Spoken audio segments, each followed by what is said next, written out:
A gente vai conversar com um cara hoje que é do ramo de eventos, mas aí no meio desse caminho surgiu a cerveja. Que beleza, a cerveja. Hoje é dia de cerveja na Edcast. Daqui a pouquinho você vai saber de quem a gente está falando. Antes eu tenho alguns recados para você. O primeiro é, se você tem uma ideia na cabeça e quer transformar em podcast, videocast, procura a Fornexus, agência especializada no assunto. Você chega com a ideia e sai daqui com o seu produto pronto, preparado para você postar nas redes sociais, publicar nas plataformas de streaming, no YouTube. Então, se você tem uma ideia e quer transformar em podcast ou videocast, procura a Fornexus. Os contatos da Fornexus estão nos comentários fixados desse vídeo. Chamo a sua atenção também para roupas super confortáveis, de excelente qualidade com preço também fenomenal. Use ripple.com.br.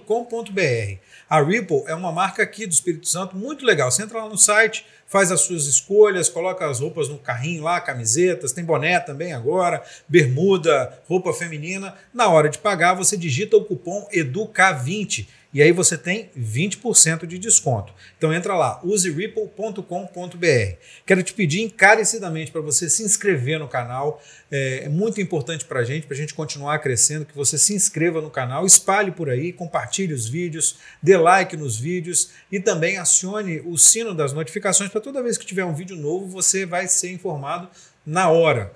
Então a gente postou o vídeo novo, você é informado.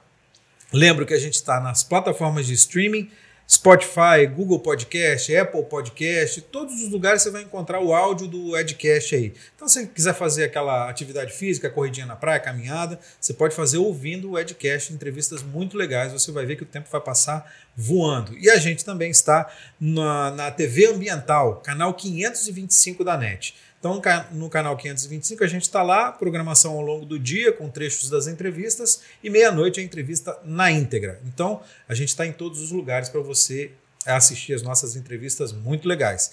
E agora a gente conversa com o Zé Olavo, o cara que fundou a Elce, a primeira cervejaria artesanal do Espírito Santo, não é isso? É isso mesmo. Como é que surgiu a ideia, Zé Olavo, de fundar a Elce? Então, eu sempre trabalhei na área de eventos, né? Uhum. Produção de evento, né? Montagem de estrutura, esse tipo de coisa. Não, na verdade é organização de evento. A organização mesmo. Né? Sempre falo que a empresa de eventos é o maestro de uma orquestra. Deixa eu só chegar esse ela faz toda a parte de planejamento, orçamento, acompanhamento da montagem, desmontagem, né? Então, assim, e você tem vários segmentos dentro da área de eventos. Você pode trabalhar na área corporativa, atendendo as empresas, as demandas das empresas. Eu quero fazer a Semana da Saúde, eu quero fazer festa de final de ano de funcionário, eu quero fazer festa de homenagem a funcionário. Então, você tem essas demandas, você prepara todo o processo de planejamento e tudo mais, executa, acompanha. E aí você tem outro segmento também, que é de criação de eventos. Você criar seus eventos e aí você colocar ele no mercado, é bem parecido também com a mídia. Quer dizer, você tem que viabilizar economicamente aquele evento, para trazer patrocinadores, trazer os parceiros. Encontro de alguma festival, por exemplo, o Festival de Jazz Santa Teresa é um projeto nosso, por exemplo. Legal. Já faz há 9 anos. Vitória Expo Vinhos é uma feira de vinhos aqui no Espírito Santo, a gente já faz há 11 anos esse evento. Então, busca parceiros, expositores, público visitante, formador de opinião. Então, você faz esse projeto. São projetos normalmente que a gente faz todo ano. Imagino que dê muito trabalho para fazer isso, né? Então, e aí... Aí você não tinha muita coisa para fazer, vou abrir uma cervejaria. Então, na verdade, assim, a minha empresa era bastante organizada, planejamento muito bacana, tinha gestão de qualidade, ISO 9000, né? Então estava andando sozinha, vamos dizer assim. Mas nem era muito por isso, era assim, eu pensava muito em ter eu sempre pensei em ter um produto que pudesse chegar às pessoas sem ter a minha presença. Então, nos eventos, por exemplo, o cliente sempre me pedia a minha presença, mesmo nos projetos nossos mesmo, os patrocinadores, cadê o Olavo? Tem que estar aqui, vem para cá. Então, eu falei, vai ter uma hora que eu não vou querer ficar nessa... Né? Eu queria algum projeto que pudesse levar um produto. Sempre gostei de cozinha, sempre gostei de criar. Então, eu falei, E aí surgiu a história da cerveja, em 2009, né? E aí eu falei, porra... Ah, como? Surgiu como? Surgiu primeiro com a visita na Baden-Baden, em Campos do Jordão. Que é uma das mais tradicionais artesanais, né? Uma das na primeiras época, que surgiram. Na época era artesanal, né? Depois foi comprada por uma grande indústria. Que mas aconteceu na época, com muitas cervejarias isso, né? Bastante. E aí eu conheci o projeto, fiquei encantado com o projeto e tal, e comecei a pesquisar e eu falei, realmente, comecei a fazer a cerveja na panela. Então eu fui fazer esse negócio aí. Comecei a fazer cerveja na panela, comecei a conhecer pessoas aqui no estado que também já estavam começando também nesse processo de fazer cerveja na panela, em casa. E aí eu falei, cara, ouvindo muita gente falando, eu vou fazer uma cervejaria artesanal e tal. Muita gente não, mas algumas pessoas falando, eu falei, tá aí, eu acho que é um negócio que eu vou gostar, E aí... Começamos. E aí você começou com quantos rótulos, com quais tipos de cerveja na época? Porque até mais ou menos esse período a gente estava acostumado com as cervejas comerciais, as mais comuns da época, né? As cervejas da Ambev, as mais comuns, que era assim, ou essa ou aquela. Acabou. Na verdade, nessa época que você tinha a cerveja Pilsen, o estilo Pilsen, que é a cerveja mais consumida aqui no Brasil. Por favor, tem uma Pilsen aqui, ó. Não temos não. Não tem não? Essa verdinha não? Você não trouxe? Essa daí é uma América Pale Ale. Tá bom, vamos lá. Então não mas assim, vamos começar é uma cerveja tradicional, né, que é mais consumida aqui no Brasil. Todo mundo achava que era somente essa. Só existia isso de cerveja. Que é uma cerveja mais leve, menos amarga. Exatamente. Né? É mais para ser consumida no verão, na praia. É isso aí. A cerveja, normalmente, né? Normalmente é isso. Quer dizer, todas as companhias de cerveja aqui no Brasil que produziam era essa. Algumas ainda tinham uma cerveja escura, como a Kaiser tinha a Bock, né, e tal, mas tinha a Malzbier, você tinha... cervejas escuras também, mas com detalhes. Cerveja escura onde se colocava caramelo para escurecer, mas era uma Pilsen com caramelo. Com caramelo. Então era uma lorota, é uma lorota. Mais ou menos. Aí depois, você viu possibilidades, é isso? Porque você pode fazer vi possibilidade, resolvi investir, de fazer a fábrica. Eu falei, vou começar pequeno, a fábrica pequena, né? Fui a São Paulo num evento da indústria cervejeira e lá eu comprei meus equipamentos. Aí não era mais panela? Já não era mais panela. E aí começamos o projeto em 2011, final de 2011 a fábrica estava montada. Em Viana, né? Em Viana, fizemos o start da fábrica. E início de 2012 a gente recebeu o registro do MAPA. Do Ministério da Agricultura. Ministério da Agricultura, que é o órgão que fiscaliza o segmento de cerveja, vinho, aqui no Brasil. E que autoriza somente com o registro, com esse registro, tanto da fábrica quanto de cada estilo de cerveja que você faz. Você tem que... Se eu vou fazer um estilo novo, eu vou ter que entrar... Tem que fazer um novo processo. Lá, ele vai pegar e vai me dar o registro, passo a usar. Legal. Esse período... Foi a primeira do Espírito Santo a ser registrada pelo Ministério. E aí, nesse período, o que eu fiz? Eu fiquei com 2 estilos. Por que eu fiquei só com 2 estilos? Porque, na verdade, as pessoas não conheciam nenhum estilo. Eu falei, deve ter 2 estilos fora, e não foi a Pilsen. Sem ser a Pilsen, né? Foi a Blonde e a Stout, nossa. Temos as duas aqui? Temos as duas. Qual que você vai servir pra gente? Vamos servir a Blonde. É isso aí, vamos lá. E aí, cara, durante alguns anos, talvez 4, 5 anos, nosso trabalho foi quase que de catequese, né, com as pessoas. Ensinar as pessoas.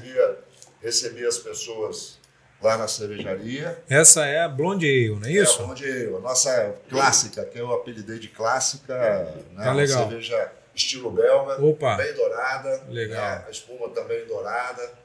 É uma cerveja de alta fermentação, ela está com 6% de álcool. O que significa alta fermentação? Alta fermentação porque nós temos 2 famílias de leveduras quando você vai fazer cerveja. Cerveja é uma bebida fermentada, consequentemente você tem que ter, né, a levedura. E aí você tem duas famílias na produção de cerveja. A família das cervejas de baixa fermentação, ou as lager, que são as Pils, cerveja lager e tal. E tem as de alta fermentação, que são cervejas com teor alcoólico maior. Demora mais tempo? Ela demora mais tempo? Não demora. Na verdade, o tipo de levedura? É o tipo de levedura que vai consumir vai consumir uma maior quantidade de açúcar, produzir, consequentemente, uma maior quantidade de álcool. São cervejas mais encorpadas, entendeu? Então, são esses dois. Então, na família de levedura. Essa, então, é uma... Essa é uma Blonde Ale. Blonde Ale, que é a fermentação... De alta fermentação. Alta fermentação. Todas as vezes que você... Pode continuar falando. Que você vê no rótulo a palavra Ale, que a gente pronuncia Ale, você já sabe que é uma cerveja de alta fermentação. O Ale significa, o Ale significa que ela é de alta fermentação. E aí foi um período de catequese mesmo, das pessoas conhecerem, né? Não sabem, mas tem outros estilos. Eu falei, cara, tem 400 estilos de cerveja. Não, tem infinitos, né? Porque você pode ir criando coisas diferentes. Pode ir criando a cerveja. Característica do gosto. Para você que é entendido e especialista no assunto. É uma cerveja que você vai ter um caramelo no fundo, no final parece que é um pouco mais consistente do que a... Parece que é um pouco mais densa do que a... Isso, é um amargor, né? Um amargor equilibrado também. Não tem muito nada... Amarga, As pessoas às vezes confundem, cerveja encorpada é cerveja amarga. Não necessariamente. A nossa American Pale Ale é uma cerveja que tem uma densidade muito próxima da Blonde, porém o amargor dela é muito maior. Por quê? Porque aí você tem uma quantidade de lúpulo muito maior na cerveja. Legal. Inclusive fazendo um dry hope, né? Que você, depois da cerveja fermentada, você colocar mais lúpulo. Mais amargo ainda? Gustavo, você quer uma cervejinha? Depois não vai sobrar não, hein? Vou logo avisando. Se quiser, pede aí e aproveita. Mas aí você estava falando que essa é a clássica, que foi a primeira que você começou a fazer. Stout. Foram as duas que eu fazia. Tem Stout aí também? Que eu fazia na panela. Eram as duas cervejas que eu estava fazendo, já fazia na panela. Como é que é esse negócio de receita de cerveja? Porque tem receita, né? Como é que você chegou a essa receita ideal e como é que você garante que essa que eu estou bebendo aqui vai ser a mesma que eu vou beber mês que vem, que foi a mesma que eu bebi mês passado, que não vai mudar a fórmula, né? Então, isso primeiro, ninguém inventa nada de cerveja, né? Você pode inventar um estilo, mas a partir do momento que você fala assim, eu vou produzir uma Blonde Ale, você tem várias receitas de Blonde Ale, né? Onde existe todo um padrão que você tem que seguir. Cerveja Blonde Ale, ela tem que ter uma coloração dourada, por isso o nome Blonde, senão não tinha o Blonde. Não tem sentido. Você tem que ter, ela vai ter que ter de 5 a 6,5 de álcool. Você vai ter que ter o amargor de X. Tem os parâmetros para seguir ali. Né? Todos esses parâmetros. Você seguiu esses parâmetros, ela está dentro daquele padrão de Blonde. Né? Você pode criar situações, inovar em cima da cerveja? Você pode. Por exemplo, a nossa Wheat Beer. A Wheat Beer é uma cerveja de trigo estilo belga. Você tem duas escolas de cerveja de trigo, a alemã e a belga. Da alemã ela vem com sabor de banana, ela tem uma cerveja bem opaca, é uma cerveja um pouquinho mais pesadinha. Vamos chegar nela daqui a pouco. E aí a belga, ela já é uma cerveja para verão, uma cerveja mais leve, leva uma quantidade de trigo menor. E aí você tem na característica dela sabores cítricos e de condimentos. Então, o que eu fiz? Lá na Europa, por exemplo, o pessoal usa casca de limão siciliano para dar o cítrico, não sei. Eu usei aqui a folha da mexerica, da nossa mexerica. Aproveitou? Para dar o cítrico dela. Usei o coentro em grão. Né? Usei a aroeira. Então, assim, Mas eu tenho que respeitar aquele padrão da cerveja, Beleza, uma pausa aqui nesse coentro aí. Pelo seguinte, eu tenho uma turma aí de amigos. Pô, coentro é pra muqueca, não é pra cerveja não, pô. Como é que você vai colocar coentro na cerveja, pô? Pois é, mas você tem cerveja com malte defumado, que você vai sentir o sabor de bacon na hora da turma da cerveja. Mas aí, beleza, aí você fez a receita e assim, como é que você fez? Eu peguei uma receita, né? E vou fazer. Você pegou da onde? Você escolheu um lugar ou aleatório? Você tem vários. Você entra na internet, acha lá na internet, você acha as receitas, aí você vai corrigir, botar aquilo que você quer, mas respeitando aquele padrão. Se você sair daquele padrão, você não pode dizer que é uma blonde ale, ok? Entendi. Bom, aí você me falou sobre a questão da garantia de... Que ela vai ser igualzinha. Vai ser igual sempre, né? Você vai ter Isso era uma coisa que me incomodava na panela, porque você não consegue. Você controlar, né? Isso eu falava muito com os grupos que iam porque eu tinha que mostrar a diferença Primeiro eu mostrava a diferença de cerveja artesanal para industrial. Com o passar do tempo, aí mais gente começou a fazer, aí o cara falou assim, meu amigo também faz cerveja. Eu falei, é mesmo, tem a fábrica, não faz em casa. Aí eu falei, peraí, nós temos que separar o que é cerveja industrial, o que é cerveja artesanal e o que é cerveja caseira. O caseiro não tem... A gente consegue fazer. Eu já fiz cervejas maravilhosas na panela. Mas nunca mais você fez o igual, né? Mas não fazia igual. Depois eu ia até de novo, aí já tinha um negocinho diferente. Por quê? A gente não tem condição de fazer o acompanhamento. Por quê? É simples. Você normalmente faz uma panela de 40 litros e no final você fica com 20 litros de cerveja. Por quê? Você tem que fazer aqui, tem que decantar, tem que tirar a levedura, tem que não sei. Isso vai junto, a cerveja vai junto. Né? Não tem como controlar o processo. Diferente de um tanque de 1.000 litros, que você vai tirar 10 litros para esse processo e acompanhar a fermentação, se ela chegou no nível certo de fermentação, né?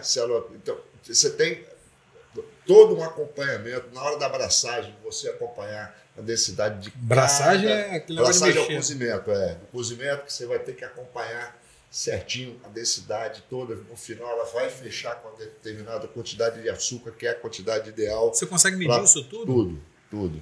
Tem instrumento para medir isso tudo? Tem um decímetro, tem tudo certinho para você fazer esses acompanhamentos e garantir. E aí você cria o seu padrão. Então a Elsa tem o padrão dela. É o mesmo padrão desde o começo? Desde o começo. 2011? Não.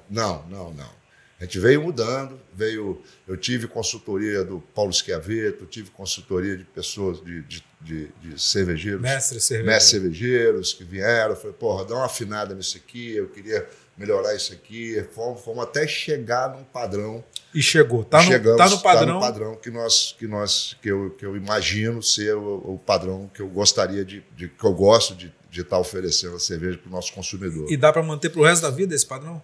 Dá para manter com a receita, com o processo de produção, com o processo de produção, com as mesmas panelas, a mesma caldeira. Se um dia eu trocar uma panela de cozimento, é mais ou menos parecido, você frita seu ovo numa frigideira, quando compra uma frigideira nova, sente a diferença. Tem uma diferença mais. Aí você vai adequar, daqui a pouquinho você está fazendo o ovo da mesma forma que você fazia na outra panela. O pessoal às vezes pergunta assim, a receita, você quer? Doc, eu tenho no celular, eu posso passar no passo e você faz a redução aí para 40 litros, para 50 litros. Aí você dá a receita? Não tem problema nenhum em relação a isso, porque assim, é a mesma coisa arroz. Sabe fazer arroz? Arroz sei. Eu também sei. Será que o nosso arroz é igual? Acho que não. Também acho que não. É difícil. Né? Então não é a receita, né? Não é o alho, né? A cebola, o sal. Que vai depois. Se eu te der a receita, você vai fazer, mas provavelmente vai deixar ele mais al dente ou mais ele empapado, vai fazer alguma coisa ali durante o processo que não vai ficar igual ao mesmo arroz. Então não tem problema nenhum de passar a receita. Não é uma Coca-Cola, não é a receita da Coca-Cola. Por exemplo, esse lance de usar a folha da mexerica é uma coisa que eu nunca ouvi alguém falar que usa. Como é que você chegou a isso? Você experimentou? Cheguei. Primeiro que a folha ela tem muito cheiro, é forte. O cheiro é forte, né? E quando casca você usa a casca. O cheiro é mais forte do mundo. Mas é forte. Você descasca a mexerica hoje, daqui a 3 dias. Mas aí tem um problema, porque tem um cítrico junto. Aquela cicazinha, aquele. Exatamente. E aquilo que dá um amargor, né? Entendeu? Eu não queria ter isso extrair. Aí eu falei, rapaz, acho que a folha vai dar. Vamos experimentar? Vamos experimentar. Fizemos uma e deu certo. E deu certo. Legal. E mexerica é tão comum aqui pra gente. Tão comum, né? Viana, Martins, qualquer lugar você tem. Lá a gente usa mexerica, pé do mexerica nosso lá. Aroeira, mesma coisa. Se for uma época em que não tem o grão dela, que é a pimenta rosa, eu uso a folha também. Mas aí eu procuro usar a folha mais novinha, né, que você pode usar inclusive em salada. Se você quiser, você pode pegar a folha de aroeira, pode botar numa salada que vai ficar muito bom. Legal, vamos para stout agora? Vamos para stout. Pode beber no copo, tem problema não? Pode. Tranquilo. Ó, a cerveja tá aqui, hein? Vai acabar, hein? Vai querer. Tem uma geladeira. Pega lá. Não, bota lá na. Bota na geladeira. A stout. É bem escura, né? É uma cerveja. Aí eu tinha um problema lá na cervejaria, que eu falava assim, cerveja escura. Aí o pessoal falava assim, eu não gosto de cerveja escura. Aí eu vou adivinhar por que você não gosta de cerveja escura. Adivinha? É doce. É isso mesmo. Não gosto de cerveja doce. Falei, pois é, mas essa aqui não é doce. E aí explicava o que acontecia com a cerveja escura aqui no Brasil, que você colocava o caramelo e, consequentemente, você não conseguia tirar o doce dela. Então, você tinha aquele doce dela. No caso dessa cerveja, não. Você usa 5 maltes. Desses 5 maltes, 4 maltes são maltes bem torrados. 2, inclusive, são os que têm um grau de torrefação maior. Mas ela é escura assim porque um malte é torrado, é por isso? Exatamente. Aí você usa esses maltes, e aí esses maltes vão te dar características, por exemplo, de café. Talvez aqui você vai sentir um pouquinho menos, porque estava com a blonde antes, então você vai sentir mais o malte, mas você vai sentir um café. Dá para sentir bem o café. Bem café mesmo. E aí o pessoal, você bota café? Não, é do malte. É do malte isso? É do malte. É muito, do malte mais torrado. O gosto é muito parecido com o café mesmo. Muito parecido. Essa cerveja é originária do Reino Unido. Então, é isso que eu ia te falar. A cerveja mais famosa do mundo é uma stout, né? Que é a Guinness, né? Que é a Guinness. Né? Que é a mais tradicional do... E assim, a cerveja que é um alimento, porque a densidade dela, é muito alta. Se você tomar a cerveja, você não precisa comer, porque você já está se alimentando já com... E aí, assim, mas aí ela mesmo tem o alcoólico da blonde. 6%. Ela é mais forte em termos de densidade, mas é o mesmo teor alcoólico da blonde. Né? Então, isso é outra coisa que as pessoas... Mas é o tipo de cerveja também que você não pode beber como a Pilsen, por exemplo. A Pilsen, o cara toma uma caixa de cerveja. Pois é, você não é essa cerveja, pegada, não é essa pegada. É para você degustar você mesmo, tá no frio, e aí fala, ficar tomando ali quase como um vinhozinho, devagarinho, tomando. Essa cerveja não tem...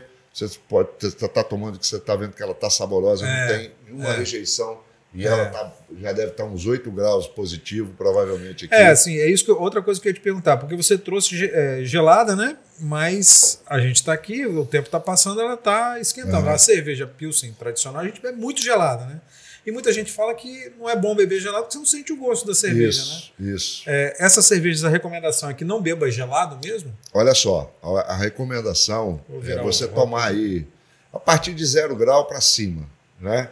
Até 5 graus positivo, você pode tomar ela tranquilo, que 0 grau já vai estar bem geladona, né? Agora tem amigo meu que de vez em quando posta para mim assim, né? Que delícia. Mostra a cerveja trincando, aquela canela de pedreiro. Aí eu falei, porra, faz isso não, deixa um pouquinho menos gelar.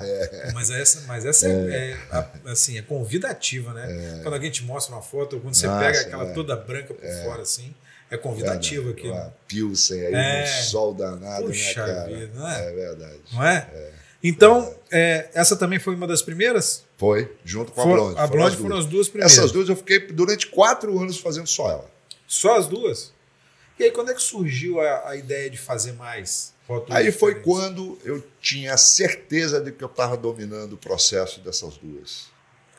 E aí tudo que a gente passou nesses 4 anos de modificações que a gente foi fazendo, nada que ligado à qualidade, ok? Ligado à receita, a maturação da receita. De você ter uma cerveja saborosa, de você ter uma cerveja com longevidade, porque, por exemplo, você tem o pessoal pergunta, você faz chopp? Não, a gente faz cerveja. Mas como é que é isso? Você, depois que a cerveja está pronta, você vai decidir o que você vai embalar ela. Se você vai embalar ela em garrafa ou se vai embalar em barril. O produto é o mesmo. Qual é a diferença da cerveja para o chopp? Que o chopp é a cerveja viva. É a cerveja que não foi pasteurizada. Ela vai para o barril e depois ela tem que ir para a câmara fria. Quando ela tem um prazo de validade depois que ela entra na temperatura ambiente, ela tem um prazo curto. Isso era um problema. A nossa tem 10 dias, 12 dias. Exatamente pelo processo que nós fazemos nela, para que ela possa durar de 10 a 12 dias na temperatura ambiente. Isso significa que você tem chopp lá também. Isso. Tem o chopp. E aí a cerveja não. A cerveja você engarrafa e pasteuriza. O que é pasteurizar? É você matar a levedura. Você eleva ela a 60 graus e aí mata a levedura e pronto. Aí você pode manter ela na produção normal. Enquanto a levedura está viva, ela muda, né? Ela vai mudando, ela vai continuar, vai voltar. O que acontece com o chopp? O chopp saiu da câmara fria. Enquanto estiver na câmara fria também, abaixo de 5 graus, ela fica a levedura dorme. É igual o urso hibernando, ela fica dormindo. Foi para a temperatura ambiente, chegou a 18 graus, 12, 18, 17, 20 graus, 25, né? Aí ela passa, ela acorda e volta a comer o restante de açúcar que ainda tem naquela cerveja. Consumir o açúcar aí o pessoal fala e transformar, né? Passou esses 10 dias, ou passou esses 5 dias, como você falou, dura 5 dias, né? Você tem realmente 5 dias, tem 2 dias, você tem 3 dias. A cerveja vai fazer mal? Não vai te fazer mal. Simplesmente o que vai acontecer é que ela vai alterar sabor, vai alterar álcool, vai alterar tudo. Aí você, não é essa cerveja, essa daí não é a minha cerveja. Né? Então a gente tem todo um cuidado para fazer. Então, esse processo de eu ter ficado com 2 cervejas por um bom tempo foi realmente dominar toda a cadeia do processo para poder falar assim, não, agora vamos partir para o terceiro estilo. Meu terceiro estilo nem foi a Pilsen. Meu terceiro estilo foi a American Pale Ale. Tem aqui também? Tem também aqui. Opa, vamos para ela. Tem aqui também. Quer levar isso aqui? Muito boa essa stout, muito boa, né? Muito boa mesmo. Muito legal. Pode pegar. Pode pegar, rapaz. Então, até antes um pouquinho disso, Ed, eu acho que é interessante esse aqui, os rótulos. Esse aqui é o meu rótulo antigo. Esse aqui é o rótulo. Foi o primeiro rótulo? Foi o primeiro rótulo. Tá. Agora, recentemente, há coisa de 1 ano, nós estamos começando a renovar o rótulo. A diferença é que você vê como é que o mercado vai mudando, né? Antes, a preocupação minha era vender a marca ELS. Hoje, olha a marca ELS, o tamanho que ela está aqui e o tamanho que ela está aqui. Okay? Mas aí é o tipo da cerveja. Aí o tipo de cerveja, olha como é que era pequenininho, eu via na APA. Porque eu sabia que ninguém ia chegar no supermercado procurando uma APA. Eu quero tomar uma APA. Hoje ela já faz isso. Hoje o cara vai no supermercado, que gosta de cerveja, fala assim, eu quero comprar uma Blonde Ale, eu quero comprar uma IPA, eu quero comprar uma APA. E aí ele vai para comprar uma coisa. E aí a gente fez um rótulo agora onde... Privilegiando o tipo de cerveja. Estilo de cerveja, né? O estilo de cerveja que né? E aí está mudando, aí a família está toda de roupa nova. Legal. E tem previsão de quando é que elas vão estar todas de roupa nova mesmo? Cara, a próxima produção da APA, por exemplo, já vai ser... Já vai estar com rótulo novo, já está lá, já está feito. Essa é a... American Pale Ale. Qual a característica dessa cerveja? Então, essa cerveja aqui, ela é irmãzinha da IPA. É mais amarga? É mais amarga, sabor cítrico, cítrico bem, né, um amargor bem elevado. Ela faz o mesmo processo.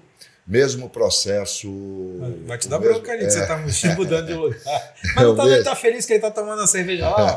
Tá feliz pra caramba. É o mesmo processo da IPA, né? Que você faz o dry hop. O dry hop é depois da cerveja fermentada e com a quantidade de lúpulo já bem maior do que numa cerveja normal. Você volta a jogar lúpulo, ela fica mais 4, 5 dias ali nesse dry hop, né? Podendo pegar mais o amargor ainda, mais as características daqueles lúpulos, usa 3, 4 lúpulos diferentes, né? E a diferença é que normalmente a IPA são utilizados lúpulos europeus, né? O IPA é Indian Pale Ale, né? E aí dizem que ela nasceu foi com a viagem para a Índia, quando os europeus iam para a Índia, era uma distância grande, era uma viagem longa, e as cervejas, quando chegavam estragadas. E aí eles começaram a colocar uma quantidade de lúpulo, porque o lúpulo nessa época era para conservação da cerveja. E aí passou a amarga, e aí foi criado o estilo Indian Pale Ale. E a APA é uma outra história. A APA, que é American Pale Ale, é uma cerveja que foi criada nos Estados Unidos. Por quê? Porque dizem que o americano é ruim de fazer cerveja, ele é muito ruim de fazer cerveja. E aí toda vez que fazia cerveja ele estragava. Para não jogar fora, ele jogava vários lúpulos na cerveja para mascarar todo o gosto, as coisas que não estavam dando certo na cerveja, e aí criaram o American Pale Ale. Mas acho que isso é piada, que é essa daqui. Que é muito mais cítrica, né? Dá para sentir muito mais o cítrico do que do que as outras. E não achei tão amarga assim, não? Então, a gente vem, por exemplo, ela está mais quente, então isso também diminui o amargor, né? O amargor. Quanto mais gelada, mais amarga. É mesmo? Tem isso? Vai dar chegar na temperatura dela mesmo. E quando é que você percebeu que aí tem jogo? Essa parada de cerveja tem jogo. Quando é que você percebeu isso? Cara, foi o que a gente viu. Eu passei foi logo de cara ou não? Então, cara, assim, isso já existia esse movimento. Se você parar para analisar o mercado americano, o mercado europeu de cerveja, nenhum deles tem a característica que tem aqui no Brasil de você ter 90%, 70% de share de mercado de uma empresa só. Tudo bem que a Ambev hoje é mundial. A maior cervejaria do mundo. É a maior cervejaria do mundo. Mas ninguém tem esse share de mercado. Se você for na Europa pegar a Heineken lá, que é a casa dela, né? Ela, que é o maior share de mercado que tem na Europa, é 6%. Se você for para os Estados Unidos, pô, se o cara fala de share de mercado lá de 2%, o cara entendeu? O cara domina o mercado. E aí, assim, a gente percebeu que era um movimento mesmo dessa coisa de você ter um produto exclusivo, de você beber a cerveja local, de você... E com mais tecnologia, porque antigamente você não tinha muito isso, né, cara? Era muito caro, tecnologia era caro. Né? Hoje em dia, me lembro quando eu montei minha fábrica, ela veio toda do Rio Grande do Sul, cara. Você gastou quanto para montar a fábrica? Na época, acho que foi em torno de 250 mil, 300 mil de equipamento. Se você fosse montar a mesma cervejaria hoje, você gastaria quanto? Cara, eu não tenho ideia hoje mas não deve estar muito longe disso, não, pelo tamanho que é. Mas ela, aí, considerando o tempo e a mudança, a inflação, mudança de câmbio, já está mais barato para fazer hoje. Porque hoje você tem um fornecedor, isso que eu ia falar. Na época eu tive que ir lá, né, na Igisa, comprar esse equipamento. Veio frete, só de frete eu me lembro, na época foi acho que quase R$8 mil de frete. É um absurdo, né? E tal. Hoje, e não tinha fornecedor nenhum, hoje nós temos aí pelo menos uns 4, 5 fornecedores. Hoje, os 2 últimos tanques que eu comprei agora, eu comprei daqui, fabricado aqui no Espírito Santo, olha que luxo. Até então não tinha comprado nem nada aqui no Espírito Santo, já pude comprar com tanque bacana. É o que? Tanque de inox, tanque grandão, de inox, tal, já auto-refrigerado. Então, assim... Tem a tecnologia toda envolvida. Tem toda a tecnologia envolvida. Então, assim, antigamente você não tinha isso, cara. Era muito complicado, né? E hoje você tem. Então, eu vi que era uma tendência. Cada vez mais as pessoas queriam ter um produto diferenciado. A gente sempre fala assim, beba menos, mas beba com qualidade, né, cara? De você curtir, de você... Uma vez eu entrevistei uma pessoa da King Beer. O Michel, que estava lá, não está mais, né? Sim. E ele me falou assim, pô, a minha ideia na hora de fazer cerveja é o seguinte, eu sempre gostei de cerveja, mas no outro dia eu tava ruim pra caramba, tava de ressaca, não sei o que, eu falei, pô, vou descobrir como é que faz isso, como é que faz uma cerveja de qualidade. Aí que ele surgiu a ideia de fazer uma cerveja artesanal. Você acha que é muito por aí mesmo? Você acha que essa diferença é tão gritante assim? A garantia de ressaca com a cerveja mais comercial é maior? Começa pelo seguinte, eu acho que você não conseguiria tomar uma cerveja, qualquer cerveja industrial na temperatura que a gente está tomando aqui agora. Primeira coisa. E a temperatura, quando está gelado demais, mascara o gosto, né? Então assim, mascara o gosto, por isso que a gente fala assim, tem que tomar muito gelado. Você tem que tomar ela gelada, tem que tentar, né?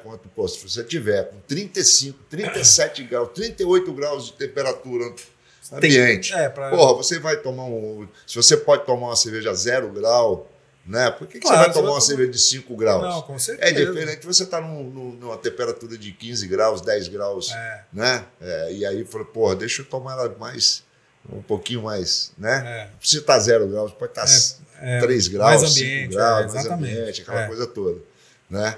Mas é muita diferença, tem muita diferença. A questão da escolha dos maltes, você não ter a preocupação com produtividade, sim, com qualidade, né? Então você tem muita coisa envolvida na história, né? Eu tenho um amigo, por exemplo, que não é nada no outro dia, não. Ele tomar uma cerveja industrial em 10 minutos. Ele começa a dor de cabeça? Dor de cabeça, já começa, você olha para a cara do cara, você não acredita. Se a garantia de não ter ressaca? Não, com certeza. Porque, assim, primeiro, eu não uso nenhum aditivo químico, né? Eu sempre falo lá na cervejaria. Nossa cerveja é um produto natural, porque ela leva malte, lúpulo, levedura e água. Ponto. E qual é o agente transformador? O agente transformador nosso é o calor e o frio. Mais nada. Mas aí nas receitas eu poderia usar um acelerador para decantar a cerveja que ia levar 2 dias, 3 dias, decantar com um dia? Poderia. Eu poderia usar um acelerador que a fermentação que eu levo 10 dias, em torno de 10 dias para ela fermentar, levar 1 dia? Poderia. Eu poderia usar um produto para evitar a pasteurização, que é menos um custo que eu vou ter, que é para a cerveja conservar por mais tempo. Agora, poderia, mas não foi essa a nossa... Poderia entregar uma cerveja com 7 dias, eu entrego uma cerveja com 20, 25, 40 dias. A gente teve um caso no Brasil, próximo aqui, que assim, mexeu muito com as pessoas, que foi o caso da Baker, né? Muita gente tomou, teve gente que morreu, teve gente que foi para o hospital. O que aconteceu ali? E você acha que isso sujou um pouco essa imagem das cervejarias artesanais, de alguma forma? As pessoas ficaram com medo, um pouco de medo da cervejaria? Não, eu acho que não. Até hoje não existe uma explicação. Não foi por causa parece que entrou um anticongelante. Parece, é tudo assim, não parece. Não, existe essa teoria, né? Existe a teoria de que foi... o que acontece? Você lembra que eu te falei que eu trabalho com os 2 agentes transformadores da cerveja que eu uso, é o calor e o frio. Isso. O frio, o que é? É o poder ter o poder de controlar a temperatura depois que a cerveja está no processo de fermentação. Né? Até o processo de cozimento é calor. Caldeira, 100 graus, 102 graus, que é a última escala de cozimento do nosso mosto, da cerveja. Depois ela vai para o tanque. Quando ela vai para o tanque, Ali eu trabalho temperatura, que começa com temperaturas de 9 a 16 graus, dependendo do estilo da cerveja e da levedura que você está usando, se é de baixa ou de alta fermentação. Depois você vem para a temperatura de 0 grau, que é para decantação e maturação da cerveja. Para que esse tanque seja mantido nessa temperatura, existe um equipamento que chama-se um chiller. Existem 2 tipos, na verdade.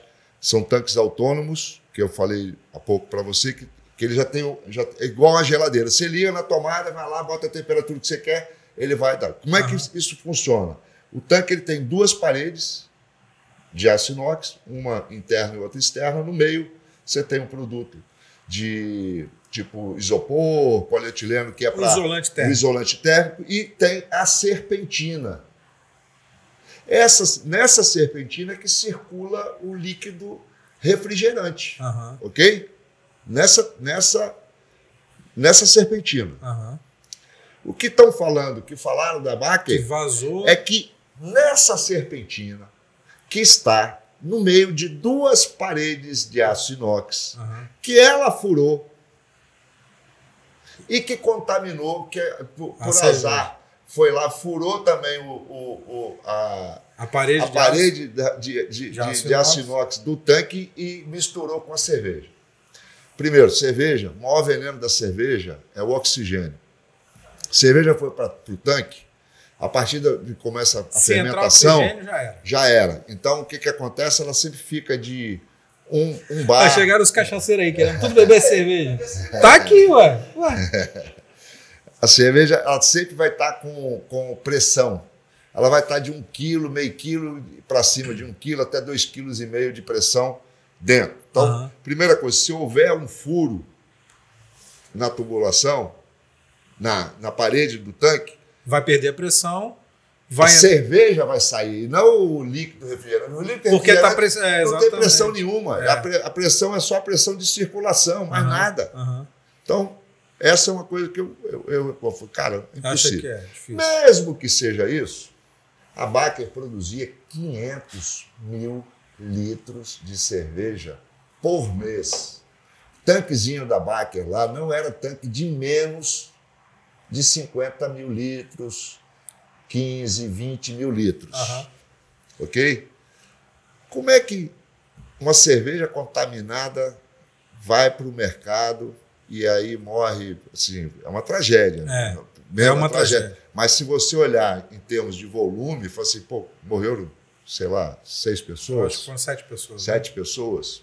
7 pessoas passaram mal dessa quantidade. Não, acho que teve mais gente que passou mal, teve um grupo maior. Então, assim, mas é um negócio que, assim, eu não consigo, e as pessoas também, assim, eu não sei, eu não continuo, não... Você acha que foi sabotagem? Não acredito, Você acha que foi sabotagem? Não sei. Acho que é uma possibilidade. Acho que a Ambev sabotou Não sei, cara, não sei. Essa é uma coisa que, porque assim, a Baker é inexplicável. Era uma cerveja boa. Era uma cerveja muito boa. Não tem mais, acabou no mercado. Era uma cerveja muito boa. E eu realmente não acredito. Aí falaram também foi durante a transferência, porque dessa forma não tem jeito da forma que eu falei, não tem jeito de ter acontecido. A outra forma era na placa de resfriamento do mosto, que segundo eles também falaram, a outra possibilidade foi na placa de resfriamento. Se fosse na placa de resfriamento, meu amigo, não seria um estilo de cerveja, seria todas as cervejas deles. Porque é a água cervejeira que estava contaminada, e aí contaminaria tudo. Por que só aquela cerveja... Não tem sentido, né? Não tem sentido. E aí o outro detalhe nessa história é o produto que você usa, porque esse produto que a Baker usava é para não deixar a água congelar, aquela água que fica na serpentina, porque você vai botar menos 5 graus. E a água congela 0 grau. 0 grau. Então você tem que ter um produto para não deixar essa água congelar. Eu, por exemplo, uso o álcool 97. Se por um acaso... Vazar, pelo menos tá em casa. Você vai estar com a cerveja mais alcoólica. Tá em casa, aí é tranquilo. De repente dá até um saborzinho diferente e de repente acha uma receita diferente. Legal. A APA veio Logo depois das duas primeiras? Isso, aí depois veio a Pilsen, né? Depois da APA ainda. Veio a Pilsen, depois veio a Wheat Beer. Que é essa aqui. Vamos para ela. E depois veio a Red IPA. Que eu não trouxe nem a Pilsen, nem a Red IPA. É um absurdo isso, eu acho. Mas tudo bem. Vamos para cerveja de trigo agora. Todos esses... Estilo belga. Todos esses produtos que você usa para cervejas, você importa? Tem coisa daqui? Como é que é? Não, tem malte daqui. Malte daqui? Pilsen, por exemplo, eu uso malte nacional, não uso o importado. É mesmo? Que é produzido pela Agrária. Nós temos nossas cooperativas aí de produção de... Malte é um grão, nada mais é do que um grão como o trigo, não é isso? É. Mas a gente no Brasil nunca teve tradição de cultivo de malte, né? Temos tradição de cultivo de malte, não temos tradição de maltear o malte, né? De ter uma grande... O que significa isso? Porque o nome malte? O nome malte nada mais é do que um cereal, que é a cevada maltada. É o único cereal que você pode chamar de malte. O resto, você tem que botar o nome do cereal e dizer que é maltado. Exemplo, arroz maltado, trigo maltado, milho maltado. E a malteação, o processo de malteação nada mais é do que você pegar o grão in natura, molhar esse grão, fazer um processo de umidade desse grão. O que vai acontecer? Igual aquela experiência na escolinha. Na igreja? De pegar o grão de feijão, botar no meio do algodão, esperar lá para ele botar água, aí ele vai. Né? É isso aí. É o mesmo processo, vai molhar, ele vai começar a querer regerminar. Esse processo de querer regerminar, ele vai diminuir a espessura da casca, vai aumentar a produção de amido dentro dele. E aí você para esse processo e entra no processo de secagem. Feito isso, você tem um malte, seria o malte Pilsen. Quando você pega esse malte e começa um processo de torrefação, jogando um açúcar, uma água com açúcar, para depois dar uma caramelizada durante o processo de torrefação, aí vai aumentando os vários níveis de torrefação. Aí você tem os maltes especiais. Entendi. Né? Entendi, mas é complicado e é assim, não quero nem saber disso, eu quero saber aqui, ó, que é diferente, é mais clarinha, né? Mais clarinha, mais leve. É a cerveja mais leve que a gente vai tomar agora. Na verdade, era para ter começado ao contrário. Mas como você me botou pressão, não, quero saber qual foi a primeira cerveja. A primeira cerveja, aí tivemos que começar com a blonde. Eu falei, não vou voltar para a Wheat. Não, tranquilo. Mas a Wheat deveria ser, na escala de degustação, é a primeira. É a primeira, porque é a cerveja mais leve, uma cerveja tem uma refrescância muito bacana, uma drinkabilidade bacana, né? Teu alcoólico é o menor teu alcoólico das que a gente produz. Dá para beber 5 caixas. Dá. Tranquilo. Mais levinha. Suquinho. Por isso que eu falei que não era para ser a primeira. Você tá bebendo não, né? Tá? O menino ali tá feliz da vida. Ninguém quer acabar esse podcast, não. Nunca mais. Mas eu confesso para você que... Botar na geladeira. Se quiser, tem que botar na geladeira. Se quiser pegar aqui, ó. Mas eu confesso para você que não é a minha preferida, a cerveja de trigo. Eu prefiro a minha cerveja tradicional é a Pilsen mesmo. Então, mas assim, o dia que você for na cervejaria... É um convite? É um convite? Então lá. Pronto. Então tá aí lá vai ser outra história. Aí você vai ver que a gente vai... É um outro clima. E aí, assim, você vai ver... É diferente, né? A cerveja eu tenho também, assim, por exemplo, de dia, a minha cerveja de dia ou é a Wheat ou é a Pilsen. Dificilmente eu tomo... Aí, à noite, dependendo, se for noite de verão, ou eu continuo com a Pilsen ou eu vou para uma blonde. Se estiver já começando a temperatura mais fria, eu já penso numa stout, numa red. A gente teve aqui 4 rótulos? 4 rótulos.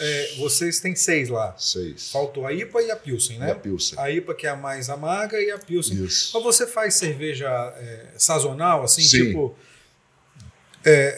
No dia de São Patrício, que é o St. Patrick, né? Que é o padroeiro da cerveja, que é o padroeiro da Irlanda também, as pessoas as cervejarias fazem cerveja verde, colocam um corante lá e ela fica verde.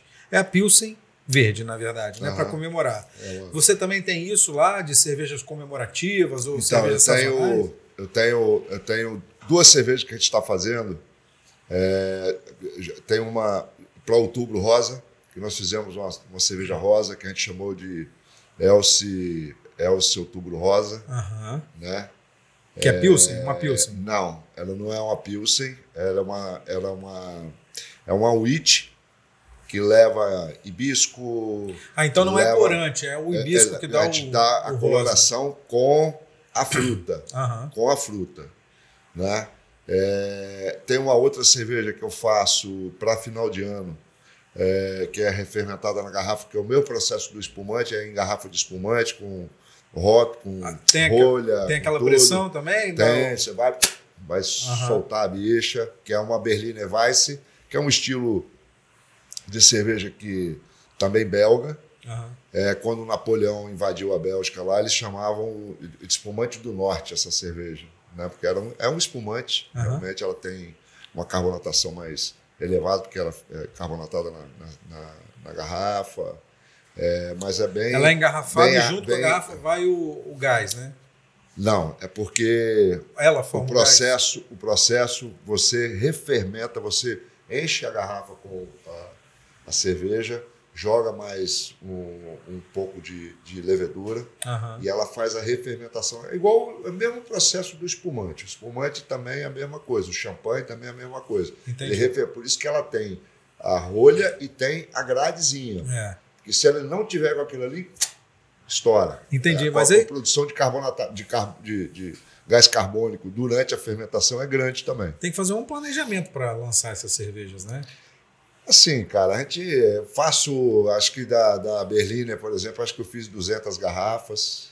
Pouca coisa, né? Pouca coisa. E elas duram muito tempo se eu comprar, por exemplo, uma garrafa dessa? Por incrível que pareça, eu tenho Berliner lá de 2016 e que lá ainda ela começou a perder a acidez agora.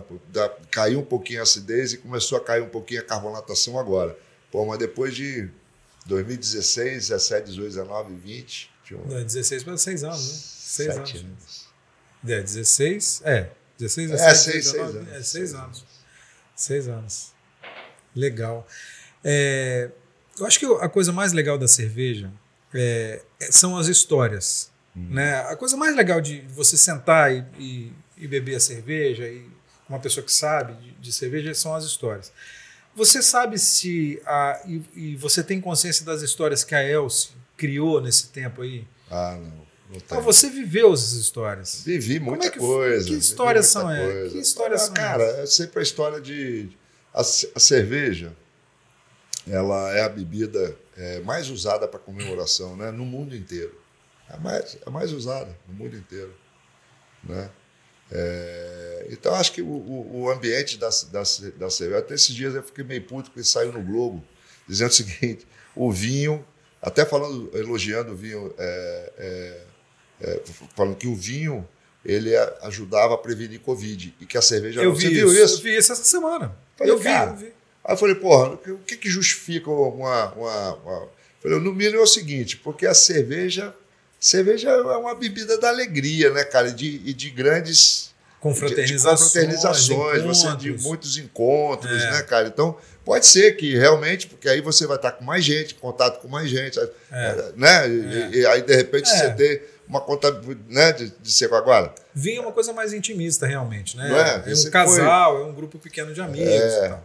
Assim, mas mesmo assim, o vinho também tem como eu faço essa feira de vinho, eu passei a conhecer bem o mundo do vinho, as pessoas que gostam de vinho, né?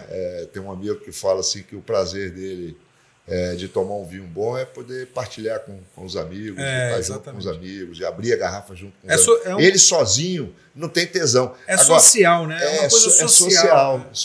Social. E a cerveja eu vejo como uma bebida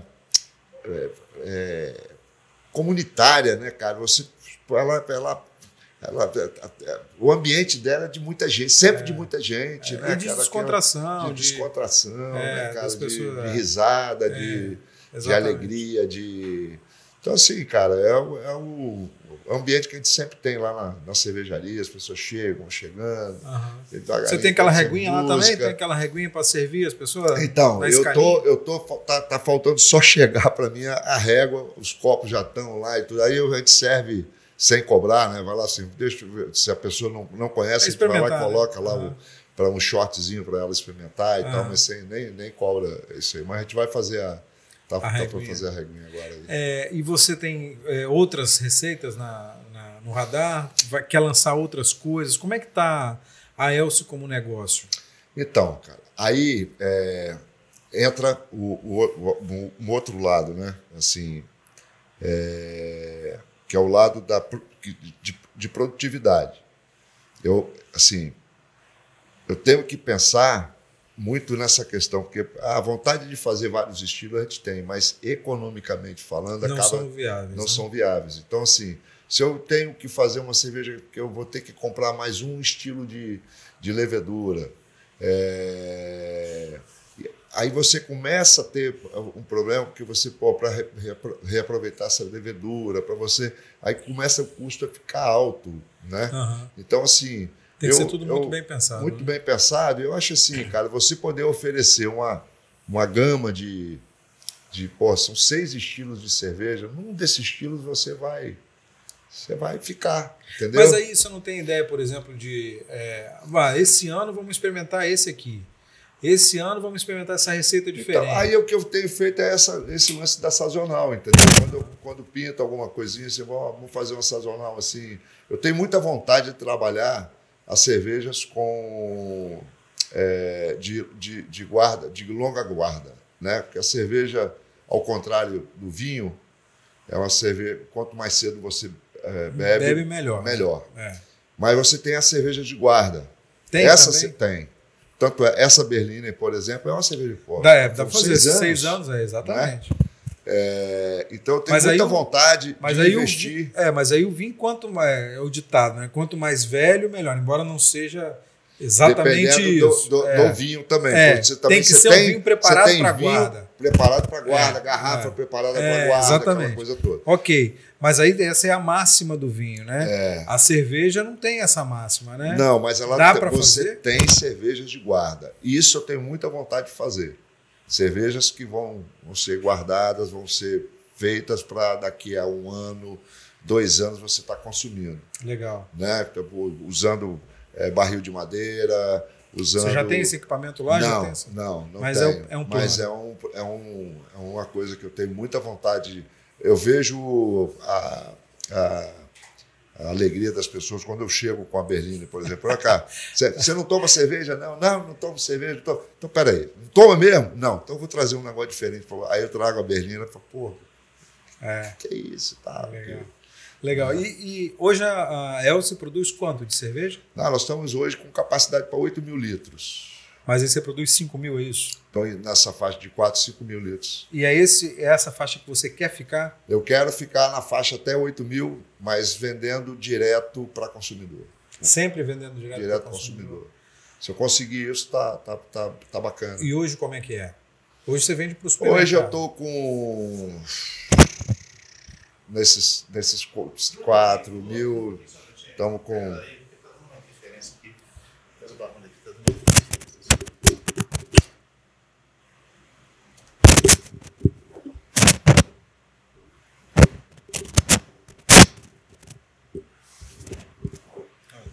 Então, 6,5. 6,5. Beleza? Pode? Hoje estamos 6,5. Então, 6,5 significa que você vende uma parte e... 50% venda direta a consumidor, 50%... A Elce vende direto lá de Viana? O cara vai em Viana comprar? Não, eu estou falando em eventos. Entendi. Lá na cervejaria, beber mesmo, chegar lá para beber e tal, levar a cerveja, né, pegar a cerveja, levar... Né? Então 50% hoje é direto para a venda direta ao consumidor, os outros 50%. Mas é legal essa coisa. Mas é legal essa coisa do supermercado. É legal. Você acha, pô. A gente tem quantas cervejarias no Espírito Santo? 70 cervejarias? Estão por aí, né? 70. Mas aí você vai no supermercado, pô, um consumidor comum que não vai a todos os eventos, ou tem um evento longe da casa dele, ele não vai, ele quer tomar uma cerveja diferente, ele olha no supermercado e fala, pô, tem essa aqui, tem a Elce está aqui. E as outras 69? Cadê as outras 69? Não estão aqui, o cara não pode escolher, não pode conhecer, mas é legal isso, não? É legal, mas você tem custo muito maior, porque é isso que eu estou te falando. Você tem duas formas de ganhar dinheiro com cerveja.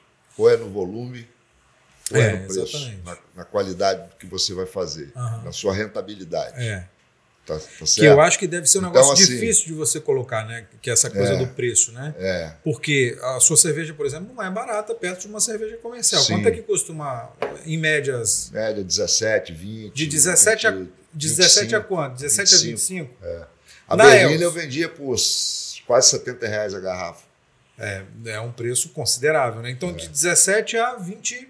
A 25. Aí, se você pega, por exemplo, a Heineken, que é considerada hoje a melhor cerveja do mercado, você vai comprar... o preço do supermercado. Supermercado. Aí você, no supermercado, a Heineken, garrafa de 600 ml, custa R$9, R$10, R$9,50, entre R$9 e R$10, né? Então, é quase metade do preço, ou metade do preço da sua cerveja, né? É isso aí. Mas aí, se você fizer venda direta, tem condição desse preço cair muito? Não tem. Isso que eu estou falando. O que eu estou dizendo é o seguinte: que quando você vende para pessoa jurídica, não importa se é um supermercado, você tem uma carga tributária muito maior, né? Você vai ter que ter volume maior para compensar, porque você não vai lá para entregar 2 caixinhas para o cara, seu custo de logística vai lá para cima. Né? Entendi. Então, assim, se o cara focar vender para o mercado direto, né? Sempre, né? Ele vai ter que ter produtividade alta, vai ter que ter produção alta, vai ter que ter volume alto de produção, de venda, para poder compensar, né? A margem fica muito pequena. Se você trabalha direto com o consumidor, fazendo a venda direta, você tem uma venda mais qualificada, carga tributária muito menor. Mas aí você tem que ter uma estrutura de venda também muito mais... Depende. Robusta, não? Não, depende. Você tem evento aí, eu tenho um evento, por exemplo... Eventos, né? Eu tenho um evento, por exemplo, que em 3 dias eu vendo 2 meses de faturamento. É mesmo? É. Mas e aí, como é que você fez na pandemia que não tinha evento? Pois é, esse foi o meu desafio. Foi o grande desafio nosso, né, cara? Né? De trabalhar isso, de fazer com que essa... Teve alguma hora que você perdeu a esperança? Falei, pô, agora ferrou tudo. Cara, não. Mas assim, eu fiquei quase 3 meses com a fábrica desligada. Nunca foi uma sensação muito ruim.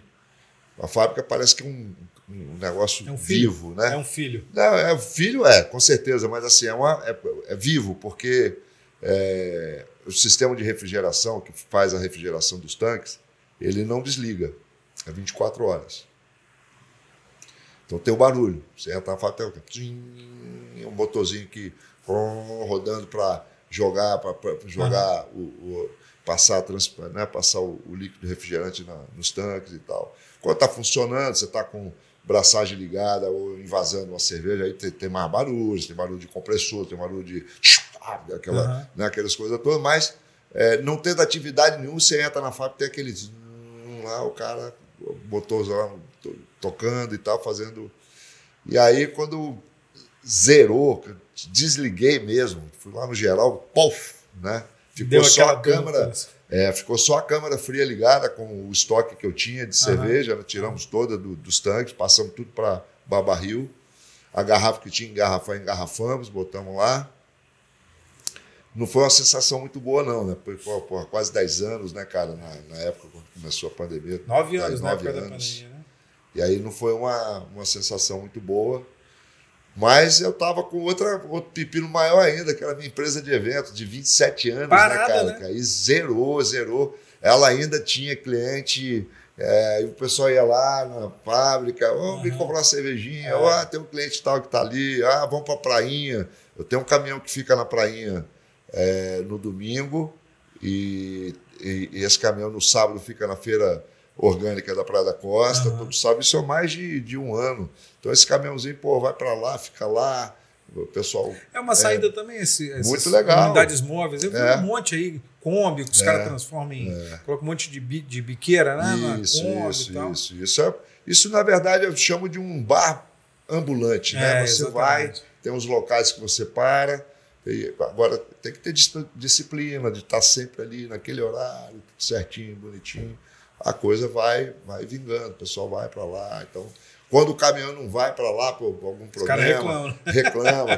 O meu menino pegou Covid, ficou um final de semana assim, um tal de neguinho passar o WhatsApp. Cadê o caminhão? Cadê o nego? Cerveja faz falta pra caramba, né? Fala, porra, você quer ver a desculpa que eu tenho com a minha mulher, que eu falo que eu vou pedalar, eu vou pedalar um pouquinho, vem pra cá e fico aqui tomando. Legal. Qual a melhor cerveja artesanal do Espírito Santo? Elce. E depois da Elce? Rapaz, assim, não, na verdade, assim, eu acho que nós temos muita cerveja boa no Espírito Santo. Não tenho nenhum problema de falar isso. Eu acho que todos que estão hoje envolvidos com a cerveja artesanal têm um propósito único, isso é uma coisa que a gente fala muito quando a gente está conversando. A gente tem que ter essa consciência de que a gente precisa trabalhar o coletivo, né? O grupo é muito mais forte do que o individual. Porra, a pior coisa que pode acontecer para a gente no nosso mercado é ter cerveja ruim. Então, assim, eu acho que todos hoje trabalham com essa filosofia. Eu não vejo ninguém metendo pau na cerveja de ninguém, pelo contrário. Hoje, quando eu estou no evento, eu vou, experimento de tomo um pouquinho. Vem cá, deixa eu tomar a sua cerveja aqui. Porque, cara, a gente sabe que as pessoas que estão envolvidas nisso, quem está envolvido nisso, está envolvido nessa história de querer fazer coisa boa, fazer produto bom. Uhum. Pode só até não me agradar um determinado estilo ou coisa, mas isso não significa, não desqualifica aquela cerveja. Eu já vi pessoas chegar na cervejaria e pegar um stout e tomar e falar, nossa, que cerveja ruim, não gostei não. Tal. 2 minutos depois chegar outra vez e tomar, puta merda, que cerveja maravilhosa e tal. Então, o gosto não se discute. Exatamente. Né? Mas o mais importante que eu acho, né, que o pessoal fala muito da Covid, né, dizendo assim, né, que a Covid nos ensinou a um cuidar do outro. Pô, isso aí a gente sempre soube que a gente tem que um cuidar do outro. E no segmento como o nosso, a gente tem que realmente um cuidar do outro. Se eu ver alguma coisa que eu acho que não está legal, eu ligo pro cara e falo, bicho, eu tomei uma cerveja sua em tal lugar e eu achei ela assim, legal, assim, para ele ir lá e resolver. Isso pode acontecer comigo, pode acontecer com qualquer um, porque é um produto artesanal. Né?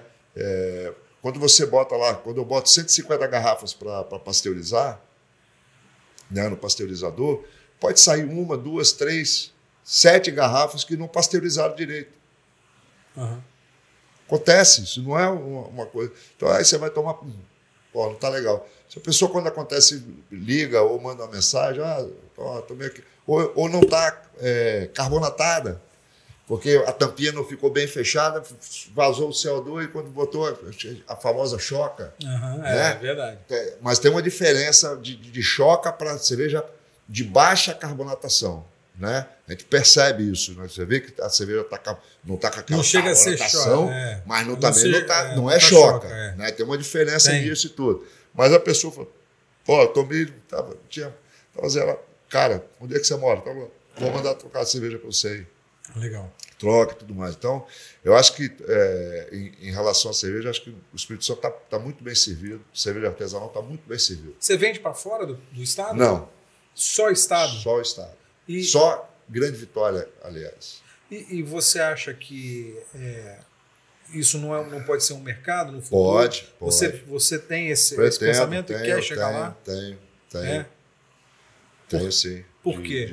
Porque você acha que tem mercado? Porque tem mercado. Você acha que dá para mostrar? Você acha que a Elce está no padrão das melhores? Quem gosta de cerveja artesanal quer sempre estar experimentando coisa nova, diferente, cara. Né? É uma coisa impressionante. Né? Eu, quando eu saio, quando eu viajo, eu chego num lugar e falo assim, qual é a cerveja artesanal que vocês têm aqui na região? Aqui? Tem fulano, tem aqui, ó, tem essa aqui, tá? Sempre estou buscando... Alguma já te surpreendeu assim? Algum lugar que você foi já te surpreendeu assim, a cerveja? Rapaz, é incrível, porque acho que é o mesmo clima em tudo quanto é lugar, que você vai conversar com o cara, é a mesma coisa que a gente está conversando, que parece que está conversando com alguém daqui, o entusiasmo, a paixão, é uma coisa muito própria do segmento, sabe? Agora, deixa eu te perguntar, a cerveja artesanal não é barata. Não. Você acha que tem condição de ficar mais barata e mais acessível para as pessoas? Olha só, você tem vários fatores, né, cara, que faz ela ficar cara, né? Por exemplo, eu vou comprar garrafa. Sabe quanto está custando uma garrafa dessa para mim hoje? Custa R$ 2,90, cara. Isso cada garrafa. Cada garrafa. E mesmo você comprando em volume? Eu não compro volume mais. Agora compro a última compra minha foi 1.200 garrafas. Por que você não compra em volume? Porque eu não tenho produção para isso. Não tenho, né? Uhum. Minha produção de garrafa é pequena. Entendi. Né? Então, de acordo com eu vou... agora está baixando o estoque de uma lá, vamos lá, compra as garrafas e traz para cá. Você tem a maioria das matérias-primas é toda de fora. Malte não é daqui do estado, lúpulo não é daqui do estado, né, e lúpulo normalmente a maioria, todos eles estão importados, levedura também importada, mas você tem distribuidores, mas não são aqui do estado, é fora do estado. Aí você vai comprar malte, você vai comprar, aí tem o frete, você tem um custo alto, garrafa é custo alto.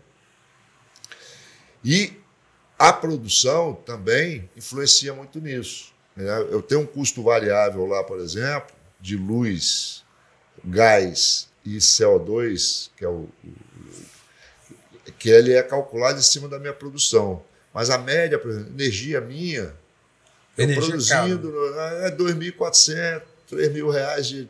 Se eu passo a produzir menos, ela dá um impacto, às vezes, grande no custo da cerveja. No custo final, né? E aí você tem o imposto também, que é o outro grande problema, outro grande vilão nosso, né, cara? Mas aí teve uma mudança. Mas mesmo assim ainda é alto. Você paga 37, uma carga tributária de 37, 35, 37%. 37% é brincadeira, né? Muita coisa. É muita coisa, né? Para quem produz é muita coisa, né? Para qualquer pessoa, em qualquer estágio do processo do produto é muito, cara. 37% é muita coisa. Né? Muita coisa. Então, assim, cara, são custos realmente que, por mais que eu procuro fazer o dever de casa, que é essa história que eu te falei, de procurar trabalhar estilos em que eu tenha uma produtividade melhor, que eu use a mesma matéria-prima para quase todos eles, a mesma matéria-prima que eu digo, o mesmo... base, né? A base, né? O malte pilsen, a levedura, que é 2 leveduras no máximo, os lúpulos, trabalhar com 5, 6 lúpulos, 7 lúpulos, e aí trabalhar para poder você ter uma produtividade melhor. E como é que você vê essa formação de um polo cervejeiro em Viana? Como é que você encara isso? Você acha que isso pode ser benéfico para a produção de cerveja artesanal no Espírito Santo? Que pé que está isso? Como é que você está em relação a isso? Então, esse polo eu acho que vai ser extremamente importante para o setor, para o nosso segmento aqui no Espírito Santo, porque nós não estamos falando, muita gente confunde polo com rota. Rota, você tem várias rotas cervejeiras já hoje no Espírito Santo. Domingos Martins, você vai em Santa Teresa, tem umas 4, 5, 6 cervejarias, você vai para Domingos Martins, você tem mais umas, 10 cervejarias, você vai para... Então, isso é rota cervejeira. Né? Vou fazer um tour cervejeiro. Aí você vai pegar o carro, ou vai pegar uma van. Tem gente que oferece tem agências que oferecem. Nós vamos visitar. A minha está inclusa nessa história, quando eles vão fazer lá para cima. Né? É a primeira. Mas, assim, ou a primeira ou a última. Né? Ou começa ou termina. A última pessoa já chega meio do outro lado. Não, mas chega bacana, dá ainda para curtir muito. Mas o polo, a proposta do polo, ela é muito maior. Primeiro você criar toda a cadeia, fomentar toda a cadeia produtiva da cerveja. Então, nesse polo, além das cervejarias, que eles querem atrair mais 4 cervejarias para a região, a nossa seria a quinta, a Elce. Eles vão trabalhar a questão do lúpulo, de campos de lúpulo. Plantar o lúpulo. Plantar o lúpulo lá, que já está lá, já é tem. Favorável? O clima, O clima, a terra, então, tudo favorável? aí nós estamos com a pesquisa já, né, de ver quais os lúpulos. O lúpulo no Brasil já deu certo. Aí tem os lúpulos que dão certo para cada região onde ele está sendo plantado. Então já temos já tem o canteiro de lúpulo que vai, inclusive, a prefeitura vai doar esse lúpulo para o produtor que queira investir. Já diminui o então, custo aí. Vamos ter o campo de lúpulo, nós vamos estar trabalhando o malte, também campos de malte para poder de cevada, de cevada. Vamos estar vai ter uma escola cervejeira, que é uma coisa que está fazendo uma falta desgraçada para a gente, mão de obra especializada que a gente não tem. Ou você forma ou você importa, não tem outro jeito. Ou você traz fora do estado, ou você rouba disponível no mercado de outra cervejaria, ou o cara saiu e falou, eu não estou satisfeito lá e tal, aí vai trabalhar com você. Que tipo de mão de obra? Um é o cervejeiro prático, né, que opera todos os equipamentos.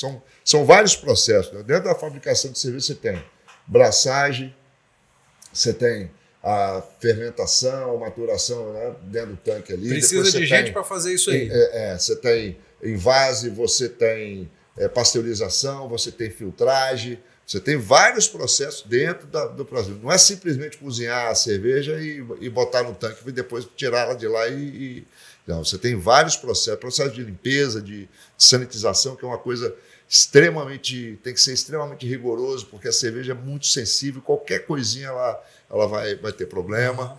Então você tem que estar mantendo todos esses processos, tudo muito, muito bem ajustado, muito bem. E aí tem que ter profissional para fazer isso, não tem jeito. Nós não temos. Então vai ter escola cervejeira para o mercado do Espírito Santo. Não é uma escola cervejeira com parceria do IFES, Prefeitura, ADERES. Então vai ter a primeira escola de cervejeira, que não vai ser só para formar a mão de obra de chão de fábrica, que a gente chama, mas vai também trabalhar a mão de obra do serviço de cerveja, ou seja, mais especializado, do garçom poder oferecer a cerveja da forma correta, de um maître poder oferecer, ou de um vendedor de supermercado poder oferecer a cerveja de uma maneira mais profissional, dizendo quais as qualidades que aquele estilo tem, de onde que ele vem, de que é fabricado e tudo mais. Então, e fomentar toda uma cadeia em volta daquilo ali, né, com turismo de experiência, né, cara? Do cara, na época da colheita do malte, vai ter a colheita do malte, vamos lá para visitar. Então, o cara hoje já não quer só conhecer a fábrica, ele quer conhecer os outros processos. Né? Então, a ideia é fazer isso, é fazer esse turismo de experiência. Nós estamos a 34 quilômetros da Grande Vitória. Eu falo assim, nós somos o quintal da Grande Vitória. Deixa o pessoal depois... Viana é Grande Vitória, pô. Tá na então, o quintalzinho, né? O quintal, que eu digo quintal no sentido de ser o lugar gostosinho para você ficar. Vai lá, vai para fumar e tal, mas depois vamos dar uma descansada aqui, né? Pertinho, né? Pertinho, né, cara? Aqui você sai daqui lá, eu gasto 40 minutos. Isso aí. Meia hora, né? Então, eu acho que está sendo um projeto bem bacana para o segmento e que vai trazer bons resultados para o nosso segmento. Quando é que começa a operar? Então, eu acredito que agora já vai dar a ordem de serviço da obra lá, da reforma da escola, né? Já tem um local. Ótimo. E aí entra a questão dos editais para cervejarias. O lúpulo só está aguardando... Novas cervejarias ou já existentes? Não, então pode ser... A ideia é que sejam cervejarias que já estão operando. Já estão no mercado, né? Que já estão operando. Uma dessas 70 que estão no mercado aí. Exatamente. A grande maioria está em galpão alugado, então ela vai para um local próprio, né? E aí fazer esse edital, tem que fazer uma mudança de PDM também da região para transformar, ao invés de estar na área rural, estar em área industrial, não? Não, área urbana mesmo. Entendi. Urbana. Tem não tinha falado, mas também tem a questão da usina para gerar energia. Solar, tudo né? solar. Solar para poder ajudar no polo ali, direitinho. Né? E aí fomentar também a vinda de pousadas, de restaurantes. Você cria um movimento no lugar. Você cria um movimento. Onde que vai ser em Viana? Vai ser na região que pega de Viana Centro e vai até, passa Araçatiba e divisa com Guarapari. Que é uma estrada bonita pra caramba, que vai até Bahia Nova, não é isso? Isso. Exatamente. Uma estrada bonita pra caramba. Muito bonito lá. Tudo asfaltadinho, tudo bonitinho. O pessoal pedala muito ali. O pessoal do pedal pedala sobe muito. Até Bahia Nova e se continuar dá em Buenos Aires. Dá em Buenos Aires. Exatamente. Isso aí. E ali você tem vários acessos, né? Você tem acesso pela 101, você tem acesso pela 262, você tem uns 5 acessos ali. Legal. Né? E aí está vindo ainda para aquela região ainda que também para ajudar mais ainda o circuito jesuítico, né? Que eles agora conseguiram o restauro da igreja da Nossa Senhora da Ajuda, que é em Araçatiba. Uhum. Mas junto com o restauro vem todo... É o mesmo processo que foi feito com a igreja de Anchieta, né? Que vai vir um café, vai ter todo... para fomentar ali o desenvolvimento econômico e social ali do pessoal da região ali. Aí vai juntar com a dos Reis Magos em Nova Almeida, então vai ter um circuito jesuítico, né? São 130 quilômetros de Nova Almeida até Anchieta, então vai ter esse circuito, passando pelo Palácio Anchieta também. Legal. Então acho que, de repente, criar o caminho de Compostela aqui para... É verdade. Na verdade, o Passo de Anchieta é uma tentativa de fazer isso, né? Foi a origem e a inspiração foi o caminho de Santiago, né? Pois é. De Compostela, para o Passo de Anchieta. Legal. E a Elce vai chegar onde? Eu acho que a Elce vai chegar, cara, para ser uma das... como já chegou, né? De estar fazendo história, né? Por ser a primeira. Né? E aí eu quero que ela siga o caminho dela. Que significa o quê? O que significa seguir o caminho dela? Crescer, vender para o Brasil inteiro, cara, eu não tenho fazer litros e litros de cerveja? Não tenho, cara, não tenho essa pretensão. Sinceramente, não tenho. Eu falei já com o Stefano, que está lá como meu sócio lá, que está hoje tocando a parte da fábrica, de que, assim, vamos chegar no nosso volume máximo hoje da fábrica e manter aqui 8 mil.